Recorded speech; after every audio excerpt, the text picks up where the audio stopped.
Hi, this is Dana Gardner, Principal Analyst at Interarbor Solutions, and you're listening to BriefingsDirect.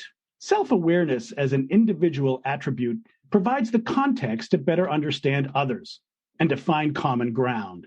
But what about self-awareness of entire generations?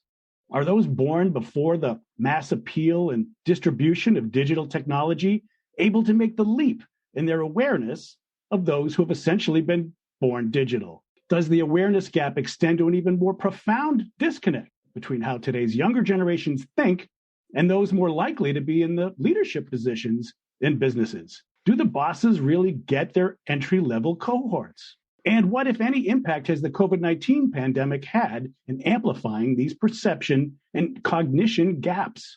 Stay with us now as we explore new research into what makes the born digital generation tick. And we'll also unpack ways that the gap between those born analog and more recently can be closed. To learn more about the paybacks and advantages of understanding and embracing the born digital effect, please join me now in welcoming our guests. We're here with Tim Minahan, Executive Vice President of Business Strategy and Chief Marketing Officer at Citrix. Welcome, Tim.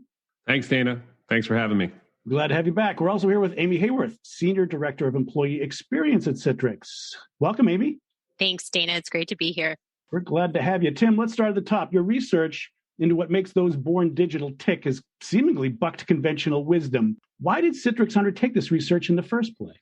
Well, Dana, this is the first generation to grow up in an entirely digital world. And in another decade or so, the success or failure of businesses, entire global economy will be in the hands of this born digital generation. And we wanted to get inside their heads to see what makes them tick and what they might be able to deliver. And also, looking forward to help our customers and to help companies and organizations begin to design their post-pandemic work environments and work models to support the needs of this emerging group of leaders. The good news is what we found was that the born digital generation, really those born after 1997, are primed to deliver significant economic gains, some $1.9 trillion in corporate profits. But there certainly were some divergences in what they needed to do that, how they viewed work. Certainly, the pandemic has forever changed the way we all work, but it had a particularly profound impact on the born digital generation, many of whom began their careers or were early in their careers during the crisis. And remote and technology-driven work is all that they have ever known. And so organizations need to be aware of these scenarios as they're planning for the future, so as not to leave out or disengage this future generation of leaders. And Tim, like me, you were born analog. What surprised you most about this generation? Did you expect these findings? Did they catch you off guard?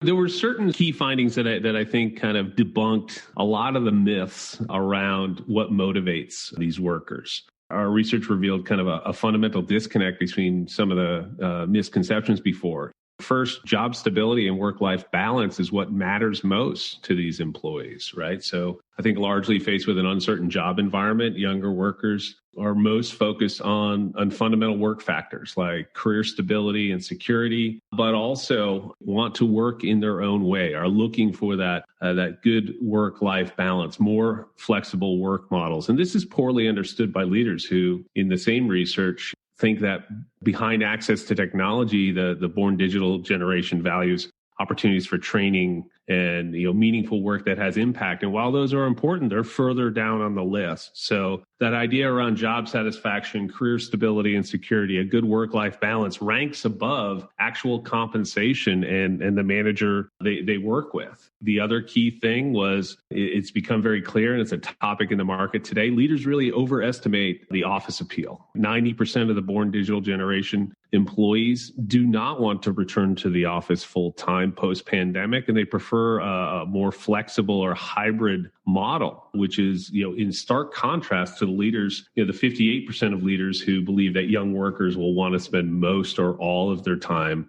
working in the office. And this is a real catch-22 that we're all going to need to grapple with, not years from now, but in the next few months. And Amy, does the way that companies think or misinterpret their employees. Does that mean we need a sort of an employee experience reboot? Is that what some of your takeaways from this Born Digital Effect research brings? You know, Dana, what I felt after reading this research was an overwhelming sense of the importance of listening. So of really getting curious, and not only curious at big moments like returning to the office, or last year moving a vast number of employees out of offices, but getting curious all the time. It was so clear to me that if we are designing employee experience strategies around old assumptions, we're missing each other in the workplace. One of the frameworks for employee experience that we use heavily at Citrix is the idea that experiences are built in the day-to-day moments, the touch points that employees have in the human space, the physical space, and also the digital space. And we've really rethought and rebooted our own experience coming back into a hybrid workplace built around the idea of trust and inclusivity. And it's interesting in this research how much trust and autonomy, trust and inclusivity being seen really emerged as critical components for the Born Digitals. And interestingly, that seems to extend into other generations as well, and really became the framework for us and our approach to hybrid work as a philosophy, as a way to build the infrastructure for that, as a way to really reward and cultivate it in our own culture.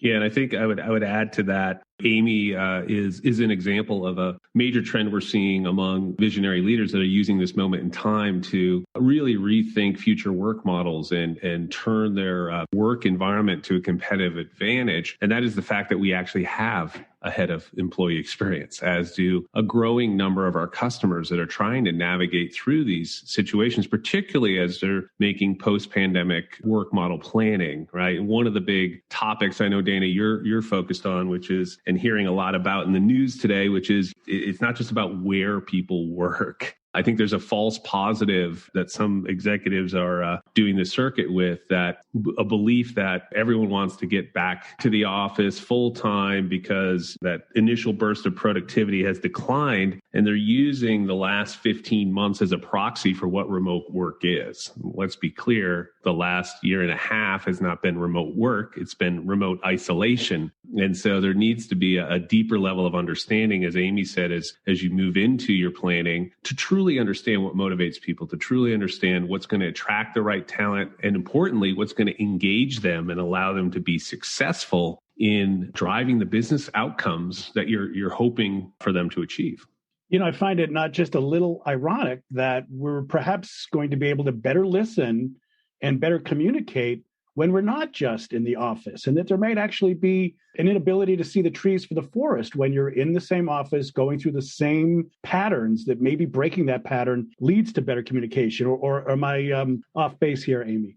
I think you are spot on, Dana. One of the metaphors I've come to really love is just the idea of being at the ocean. If you've ever been anywhere where the tide comes in and you can't see certain things, and then the tide goes out, and suddenly there are tide pools full of life and vibrancy and things that have been there all along, but you just couldn't see them. And that so clearly emulates what I think is happening in organizations. And these opportunities, as you speak about, this hybrid work gives us another chance to break the script. It helps us discover pieces in our organizations that may not have been working that great to start with, and they were all along causing friction, but now we have a hybrid team. Distributed work is happening. We're having to be more explicit about the conversations around communication and collaboration and expectations of each other and what it means to help each other. And raising those things up are things that are so important to do no matter what the setting, no matter the workplace. Yet we're in an environment where we have this window of time to get very specific and not take it for granted, and to build with intention. And I truly hope that organizations, the smart ones, I believe, will be doing that with concerted effort, concerted energy, and also reaping the rewards. Amy hits on two really great points. One is there runs a real risk as we move to hybrid work that we create a culture of maybe unintentional biases for those office first focused folks who may be conducting meetings or collaboration styles that preclude or don't include folks who are working remotely. And so it isn't just about, do you have the technology in place, but it's also, do you have the policies in place and the cultural aspects in place and expectations in place to create a workplace that has inclusivity and equality no matter where work's getting done. I mean, the real reality is we are going to continue to work in a very distributed mode where certain team members won't all be in the room where it happens. And so you need to find ways by harnessing technology, by harnessing policies and setting expectations that they still are a participant and an active participant in that process, that information flows freely. And part of this is being driven for companies that are thinking about these issues to begin to invest in things like collaborative work management solutions that create a secure digital collaboration environment that aligns people around similar goals and OKRs, that has visibility into status, whether you're in the office or you're somewhere else, on how that project is progressing, that understands the dependencies between the teams and other actions that need to be done to create the business outcomes that you want. And so these are the types of tools and policies that are going to need to feed into this hybrid work environment that people are so desperately trying to create right now. So the last year and a half has given us an opportunity to change the playbook. And what we're hearing from the younger generations is they're not opposed to that. So if we're going to change the playbook, you've done some research. What has the research told you about how the playbook should be changed? And Tim, give us a little background. Who did the research for you? Who answered those questions? And then what did we find? We engaged with two external research partners on this, Coleman Parks and Oxford Analytica, where they surveyed and did qualitative interviews with over 1,000 business leaders and over 2,000 knowledge workers across 10 countries. And there were, to prepare, for the future, it was very clear that leaders need to get a grip on the expectations and motivations of this born digital generation and adapt their work models, their workplace and work practices to really cultivate them. And doing so there were three kind of primary findings that I think will be really helpful, right? You have to focus on where this generation wants to work. So to prepare them for success in distributed work environments, companies really need to give employees that freedom to choose where they work best. To Amy's point earlier, it's fit and function. Sometimes it is important to come together in offices for collaboration and just social and cultural connection, while other forms of work, it is optimal for individuals to have the space they need to think and be creative and to succeed. And really, the born digital want and need that flexibility to have both work environments purpose fit for the work they need to get done. And then there's the second one on when they want to work. And this is, I think, a big learning and hopefully a takeaway we all take with us from past 15 months is that 5-day work week that was the vestiges of the Industrial Revolution is probably not appropriate. Even the 9 to 5 or 9 to whenever, we're finding that a lot of folks need to take a break midday to recharge. And instead of thinking about one big block of time, think of it as sub blocks that really allow you to optimize for that work-life balance, to recharge, to drive that energy. And this is so that you can do your best work. And this is a very clear finding from the study on how the born digital really wants to work. And then the last part is how they want to work. And you've touched on this, both Dana and Amy in this, which is around they want autonomy or the opportunity to work in a high trust environment. They want to have the right tools that allow them to have transparency and collaborate and join and drive connectivity with their coworkers and other peers, even if they're not physically in the room together. And they want compensation that recognizes and rewards performance and strong visible leadership. And so those are some of the key attributes that I think are important as companies are designing this new work model. And so, Amy, from what I understand on this research is we're talking about things like trust and motivation. It seems to me that that's sort of a higher abstraction than just whether you're born with digital technology or not. Why do the digital technology generation have such a different concept around trust and motivation? What's the connection between the digital aspect and those sort of intrinsic, softer, but profound differences? One of the things that's interesting is thinking about where these born digital knowledge workers are coming into the workforce. Most have had some sort of college education. They have been used to being very autonomous university students, figuring out their activity-based working. Do they get the most done, or what kind of work happens best in the library versus in their dorm room or apartment? And that transition into an office is simply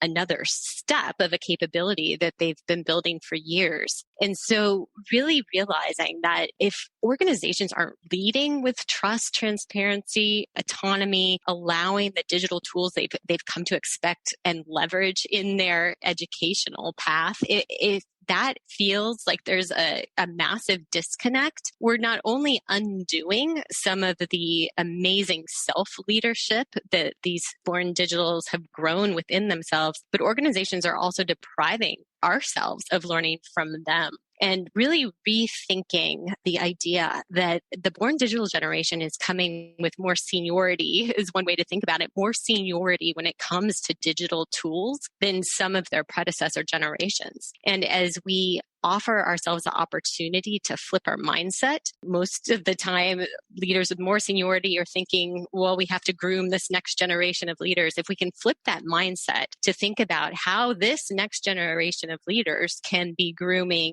current leadership in place through things like reverse mentorships or sharing their voice, how a manager with a team that includes born digitals can ask for their input, give permission, and invite them into helping us shape the future of work together. Those organizations are going to be much more well suited to really think about the economic benefit of this talent that Tim highlighted at the beginning. It's latent until we unlock it. And so it will take a conscious decision of leadership to really think about how can we best learn from this generation who have a whole lot of things to teach us and who are not that far removed from what they envision the future of work to look like.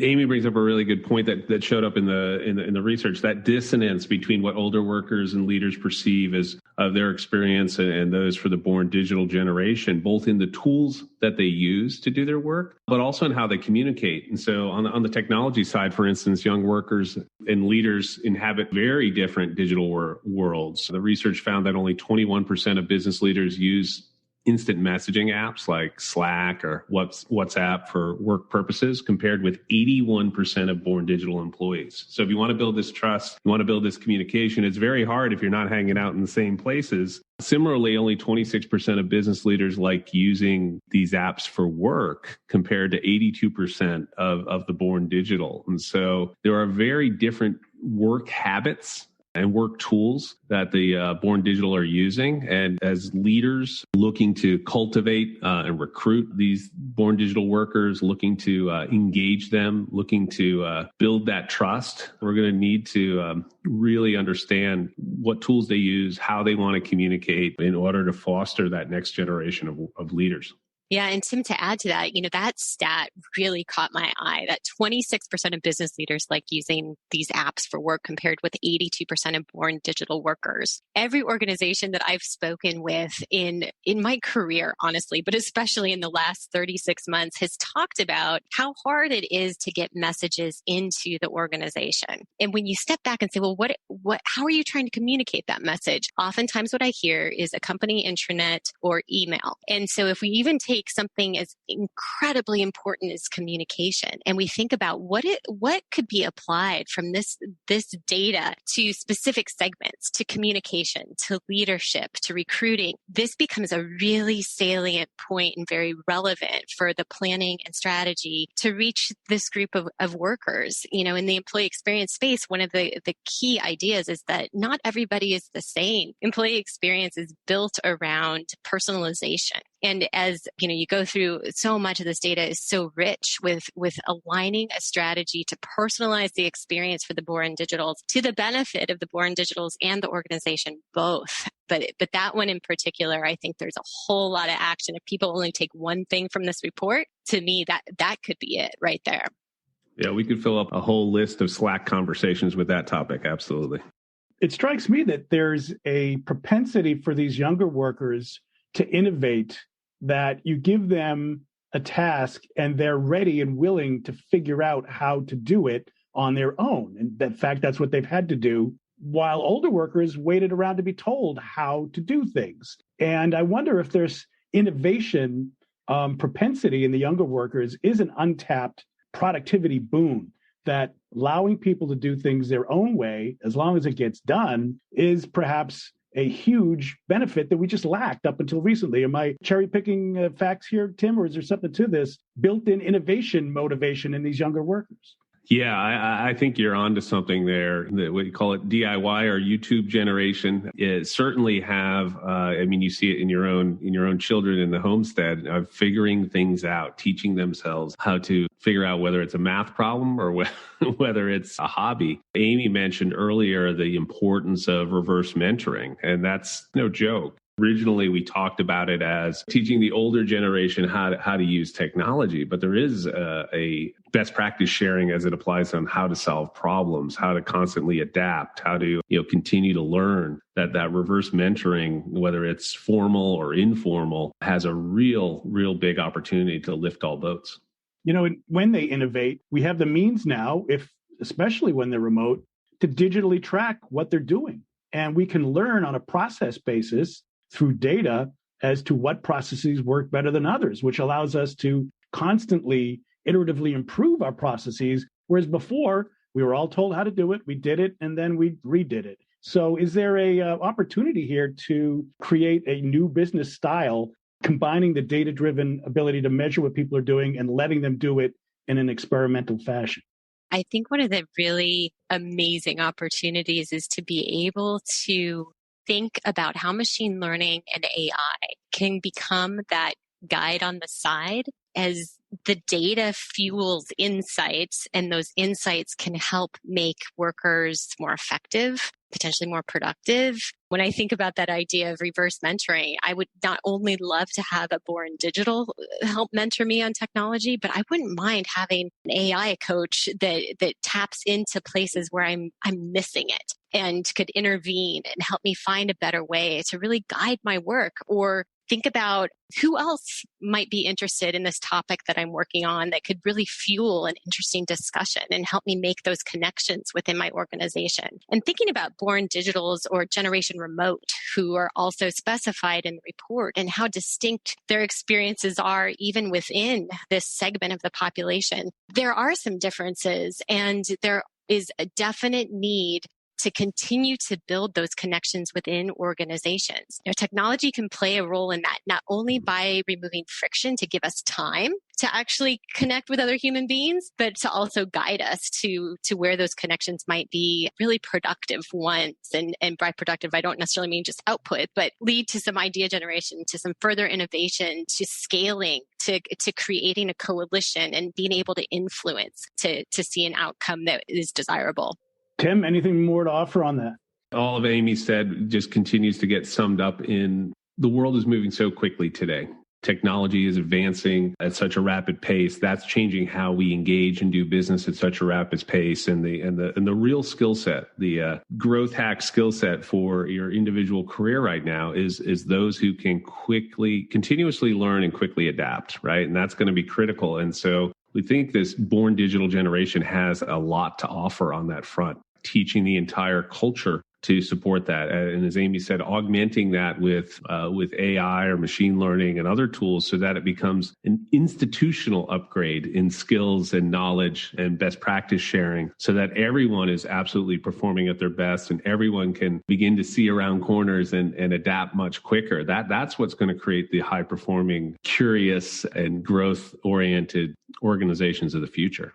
So we have all these people that are born digital. Maybe we need to make the companies born digital. I guess that's what digital transformation is supposed to be about. All right. So we've talked about the fact that there is hard research that shows this dissonance. We've seen an opportunity with COVID to reboot the organization. We have some knowledge now about what needs to be changed in the playbook. How do we now take this into action? How do we move from the observation that there is a gap and maybe $1.9 trillion at stake, and that maybe you'll lose your younger innovative workers to another company who embraces them if you don't? How do we go about now self-evaluating and changing? Changing is hard. Seems like that's what we're really talking about here.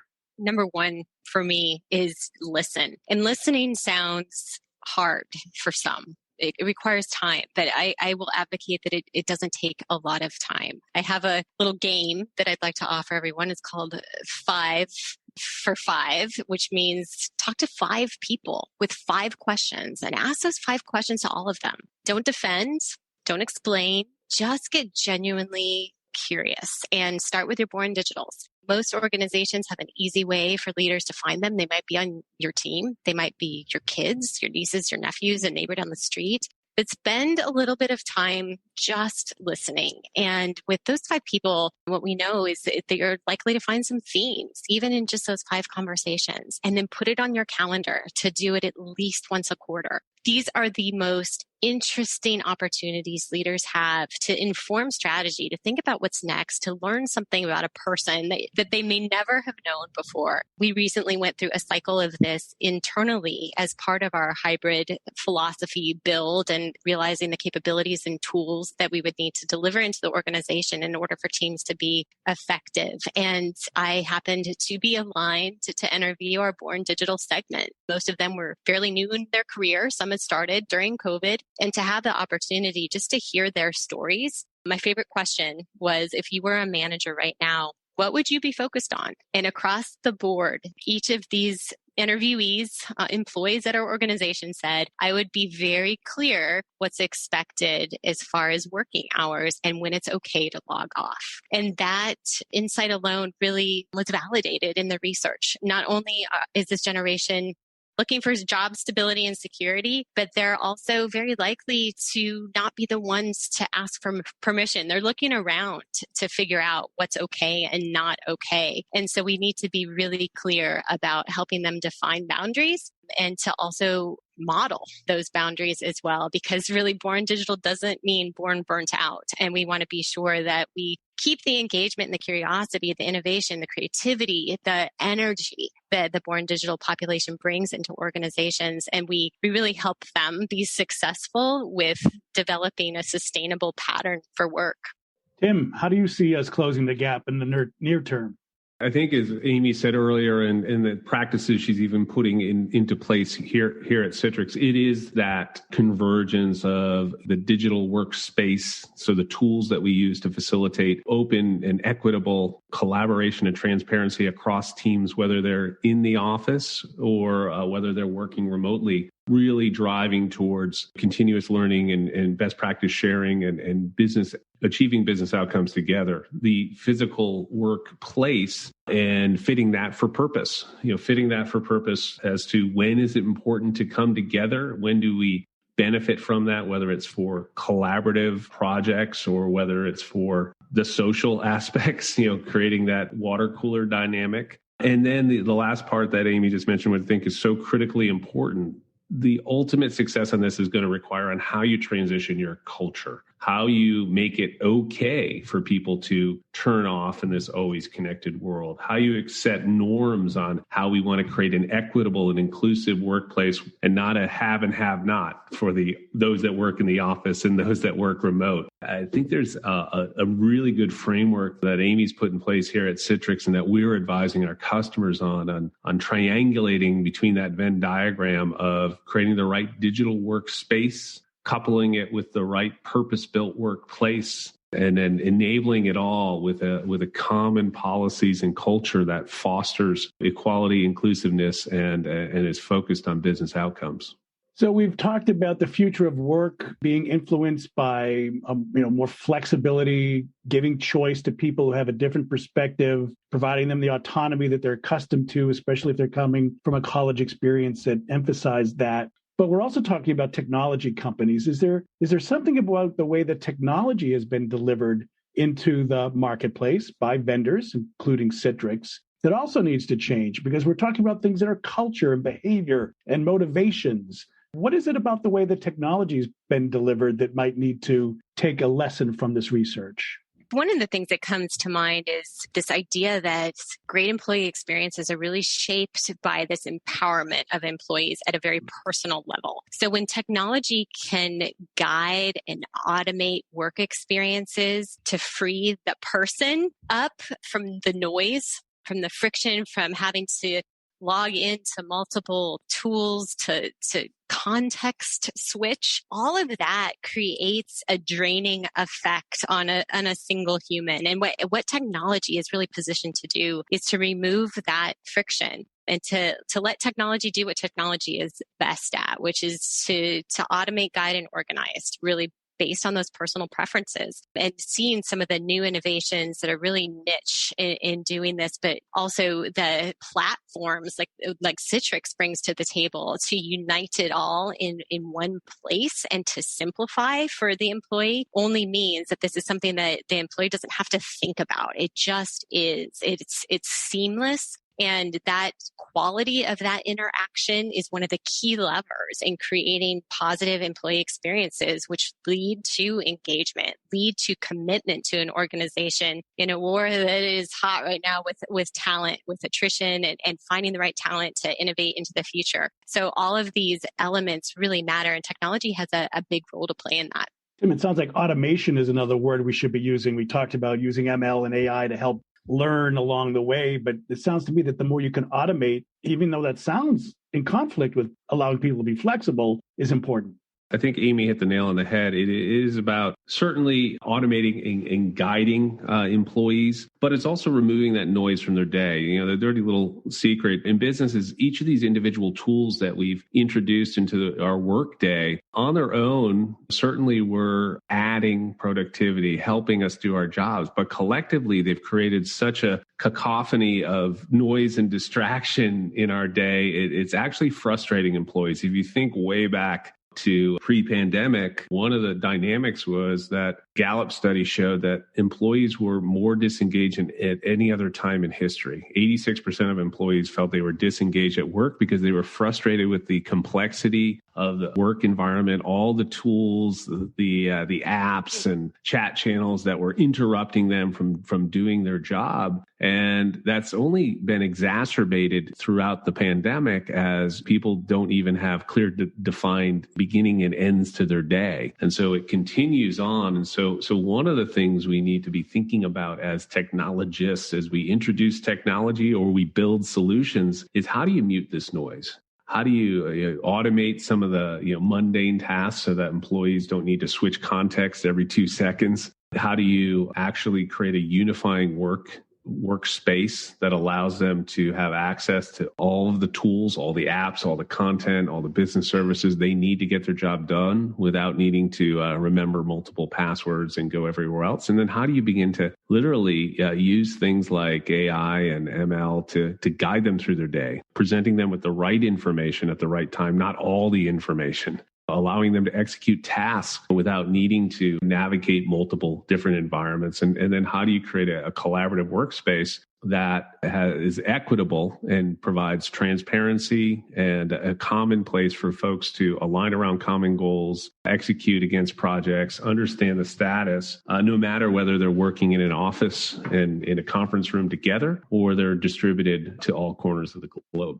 All right. Well, I'm afraid we're just about out of time. For those either older leaders or younger entrants into the workspace who want to learn more about this research, how can they do that? Is there a place for them to go and find out more? And what comes next in terms of Citrix research? Is there something that we should look forward to later in the year around learning more about what's actually going on inside people's heads that will allow them to be the fuller, whole employee of the future? Yes, anyone can find this research available on Citrix.com. This research effort, as well as future research efforts, are part of an initiative we took together with academia, research organizations, and governments starting well over a year ago, called the Work 2035 Project, to try to understand the skills, the organizational structures, and the role technology would play in shaping the future of work. The only difference is the future of work's arriving a heck of a lot faster than all of us ever expected. The next big event, in fact, we're hosting a thought leadership event that will be based in part on the latest research effort in October. Virtual summit we're calling Fieldwork,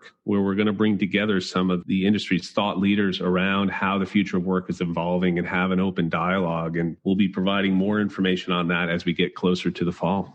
And Amy, last word to you. For those organizations that may have learned more about the employee experience function of governance and leadership and management, what advice do you have for organizations that should they be interested in setting up an employee experience organization? How should they go about that? What might be a first step? First of all, I would say congratulations to those organizations for investing and taking the time to invest in understanding what employee experience means in the context of their particular desire for business outcomes in the context of their particular culture. Citrix published this year some very helpful research around the employee experience operating model. It can be found on citrix.com in the fieldwork section, but I personally have leveraged this in setting up some of the key pillars of our own philosophy and approach to employee experience. It is deep, and it will also be a great springboard for moving forward with establishing both a mindset and some practices and programs leading to exceptional, stronger employee experiences. Well, very good. I'm afraid we'll have to leave it there. You've been listening to a sponsored Briefings Direct discussion on a disconnect between how today's younger generations think and those more likely to be in a leadership position in those businesses. And we've learned how the paybacks and advantages of understanding and embracing the born digital effect can be a large and differentiating benefit to those organizations savvy enough to gain the self-awareness to embrace the clearly different perceptions of those born digital. So a big thank you to our guests. We've been here with Tim Minahan, Executive Vice President of Business Strategy and Chief Marketing Officer at Citrix. Thanks so much, Tim. Thanks, Dana. Enjoyed the conversation. And we've been here with Amy Hayworth, Senior Director of Employee Experience at Citrix. Thank you so much, Amy. Thank you. And a big thank you as well to our audience for joining this Briefings Direct Future of Work Innovation discussion. I'm Dana Gardner, Principal Analyst at Inter Arbor Solutions, your host throughout this series of Citrix-sponsored Briefings Direct discussions. Thanks again for listening. Please pass this along to your business community and do come back next time.